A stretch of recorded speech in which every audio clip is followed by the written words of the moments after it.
আপনারা যে ভিডিওটা এখন দেখছেন সেটা অন্য কোথাও না, সেটা হচ্ছে পাকিস্তানের সিন্ধু প্রদেশের ভিডিও। যারা স্বাধীনতার জন্য উত্তাল, যে ভিডিওটায় সেনা কনভয় আটকে তারা একটি স্লোগান দিচ্ছে, কাল বানা থা বাংলাদেশ, আজ বানেগা সিন্ধু দেশ। সাম্প্রতিককালে আসিফা ভুট্টো জরদারি তার কনভয়ও অ্যাট্যাক্ট হয়েছে। আজকে সেই নিয়ে বিস্তারিত বলবো। নমস্কার, আমি সুকান্ত মুখার্জি, আপনারা দেখছেন ভারত বার্তা।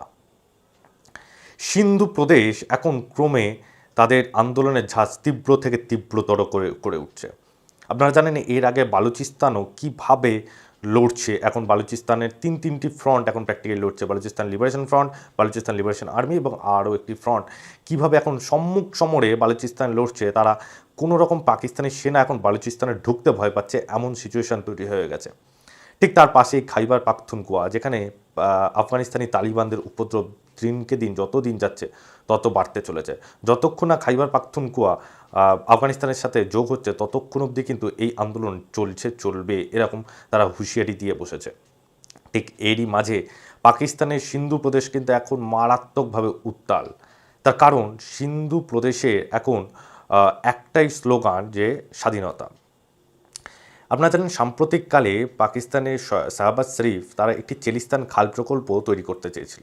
যে চেলিস্তান খাল প্রকল্পটির মাধ্যমে পাকিস্তানের পাঞ্জাব প্রদেশ মূলত কৃষিভিত্তিক একটি রাজ্য। তো সেই রাজ্যে দক্ষিণাঞ্চলটা প্রায় শুকনো থাকে, কৃষিকাজ সেইভাবে হয় না বললেই চলে।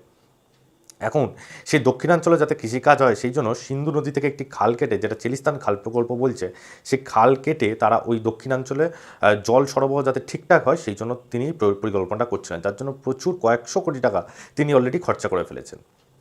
এখন যদি এই প্রকল্পটি সাকসেসফুল হয় তাহলে কিন্তু সিন্ধু প্রদেশ কিন্তু আরও শুকিয়ে মরবে। তার কারণ সিন্ধু যে জলবন্টন চুক্তি সেটা কিন্তু ভারত স্থগিত করে দিয়েছে। তার ফলে এখন কিন্তু সিন্ধু নদের জল আর কিন্তু পাকিস্তানে ঢুকছে না। ঠিক এরই মাঝে আফগানিস্তানেরও যে কাবুল নদী থেকে যে নদীটা কুনার নদী, সেই কুনার নদীর জলও কিন্তু এই সিন্ধু নদীতেই এসে মিশত। এখন তারাও সেখানে ড্যাম তৈরি করবে বলে ভাবছে।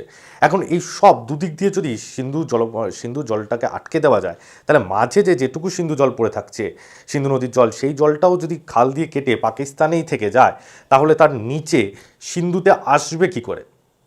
এটা কিন্তু একটা বড় চিন্তার বিষয়। কারণ অলরেডি পাকিস্তানের ইউনাইটেড কাউন্সিলে তারা গিয়ে বলেছে যে এই সিন্ধু নদের জলের উপর নাকি 24 কোটি মানুষের জীবনরেখা নির্ভর করে থাকে। 24 কোটি না, সেই সংখ্যাটা আরও অনেক বেশি। তো যাই হোক, তো সেই তাদের যদি এখন এই জল যদি এখন বন্ধ করে দিয়ে এখন যদি সবটাই যদি পাকিস্তানে পাঞ্জাব কেন্দ্রিক থেকে যায়, তাহলে সিন্ধু তো শুকিয়ে মরবে। তো স্বাভাবিকভাবে সিন্ধু আরও ক্ষিপ্ত হয়ে উঠেছে। তাই জন্য তারা সিন্ধুতে তাদের যে স্বরাষ্ট্রমন্ত্রী বাড়ি, সে বাড়ি পুরো আগুন জ্বালিয়ে দেয়। বাড়ি সংলগ্ন দুটি 14 চাকার লরি ছিল, লরিগুলোকে আগুন জ্বালিয়ে দেয়। এমন অবস্থায় যখন পুলিশে খবর যায়, পুলিশ যখন আসে, পুলিশের সাথে একদম সম্মুখ সমরে লেগে পড়ে ওখানকার স্থানীয় বিক্ষোভকারীরা, এবং তার ফলে 7 জন আহত হয়েছে, 2 জন স্থানীয় মানুষ মারা গেছেন। একজন ডিএসপি র্যাঙ্কের পদমর্যাদার একজন পুলিশ অফিসার, তিনি কিন্তু গুরুতরভাবে আহত, যিনি এখন হসপিটালে ভর্তি আছেন। আর তারই মাঝে পাকিস্তানের পাক প্রেসিডেন্ট, তার কন্যা, যার মা ছিলেন প্রাক্তন প্রধানমন্ত্রী, এমন একজন হাই প্রোফাইল ব্যক্তি যখন পাকিস্তানের সিন্ধু প্রদেশে ঢুকতে গেছে, ঠিক তখনই কিন্তু তাকে অ্যাট্যাক্ট হতে হলো সিন্ধু প্রদেশে আসিফা ভুট্টো জরদারিকে। তিনি যে মুহূর্তে সিন্ধু প্রদেশে ঢুকতে গেছিলেন তখনই সাথে সাথে বিক্ষোভকারীরা তার গাড়ি ঘেরাও করে এবং তারপরে বিভিন্ন রকম স্লোগান এবং তাকে অ্যাট্যাকও করতে দেন। যদিও সেটা সাকসেসফুল হয়নি, লোকাল পুলিশ সাথে সাথে এসে সেটাকে দাঁড় করিয়ে দেয়।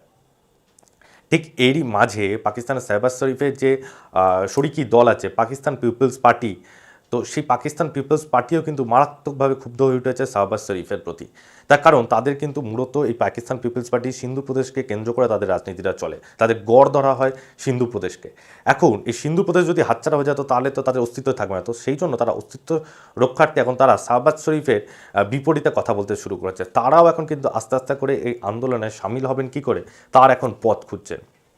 ঠিক এরই মাঝে ভারত কি তাহলে সিন্ধু প্রদেশকে সাহায্য করবে কি করবে না আমার ঠিক জানা নেই। তবে পাকিস্তানের সিন্ধু প্রদেশ একটা যে জিনিস চাইছে সেটা ভারতের পক্ষে দেওয়া সম্ভব নয়। তারা গুজরাটের কচ্ছ জায়গাটাকে চাইছেন, যেটা ভারত কোনো দিনই মেনে নেবেন না। তারা যদি গুজরাটে কচ্ছ জায়গা না চান তাহলে হয়তো ভারত সাহায্য করলেও করতে পারে। এবং পাকিস্তানের সিন্ধু প্রদেশ যদি পাকিস্তান থেকে আলাদা হয়ে যায় তাহলে পাকিস্তানে সিন্ধু প্রদেশকে কিন্তু ধরনের একটা ইকোনমিক্যাল ক্যাপিটাল সিটি হিসাবে, সেখান থেকে কিন্তু মূলত ব্যবসা বাণিজ্য সমস্ত কিছু কিন্তু হয় এই করাচি বন্দর ধরে। আর করাচি বন্দরটা আছে কিন্তু আপনার সিন্ধু প্রদেশে। এখন যদি করাচি বন্দর বন্ধ হয়ে যায় তাহলে কিন্তু পাকিস্তানে কোনো সমুদ্র বন্দর থাকবে না, একে বালুচিস্তান ঢুকতে পারছে না, আর দ্বিতীয়ত যদি সিন্ধু প্রদেশ হাতছাড়া হয় তাহলে কিন্তু পুরো সমুদ্র থেকে বিচ্ছিন্ন হয়ে যাবে পাকিস্তান। তার ফলে পাকিস্তানের ব্যবসা বাণিজ্যে কিন্তু ব্যাপক পরিমাণে ক্ষতি হতে চলেছে।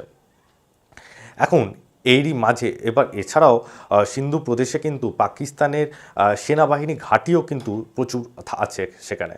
এখন যদি সব কিছুকে আলাদা করে সবটা পাঞ্জাব কেন্দ্রিক করা সেটা কোনোভাবেই সম্ভব নয়।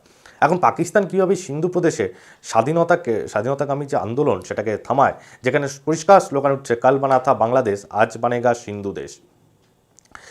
এছাড়াও এই স্লোগান যদিও বহুদিন ধরেই চলছে, তার কারণ পাকিস্তানের যে জন্মদাতা মোহাম্মদ আলী জিন্নাহ তিনি কিন্তু জোর করে তাদের ভাষা উর্দু ভাষা রাষ্ট্রীয় ভাষা হিসাবে চাপিয়ে দেয়, এবং ঠিক তারপর থেকে কিন্তু বাংলাদেশে স্বাধীনতা আন্দোলন শুরু হয় যেখানে তারা বাংলা ভাষাকে অগ্রাধিকার দেয়।